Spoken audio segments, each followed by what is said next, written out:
जिस बंदे के लिए हम यहाँ पर खड़े हैं असद की गिरफ्तारी से उसकी तर्ज सहाफ़त पर मुझे सबसे ज़्यादा शदीद इख्तिलाफ़ है। लेकिन ठीक है। वो सहाफ़ी है, मैं इसलिए यहाँ पर आया हूँ कि ये हमारी कम्युनिटी का मसला है।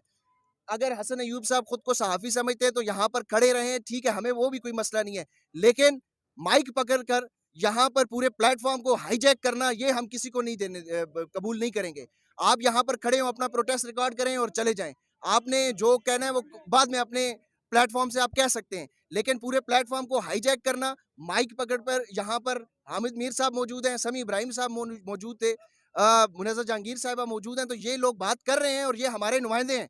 और हम इनको मानते भी हैं, चाहे हमारा किसी के साथ नज़रियाती तौर पे इख्तिलाफ हो भी सकता है, ये सबके नज़रिए एक जैसे नहीं होते, लेकिन वो टाउट्स जो इलेक्शन के वक़्त टिकटों के ऊपर बिकते रहे हैं, हम उनको सहाफ़ती प्लेटफ़ॉर्म हाईजैक करने नहीं देंगे। मेरा सिर्फ़ एतराज़ ये है कि उन्होंने माइक पकड़ पर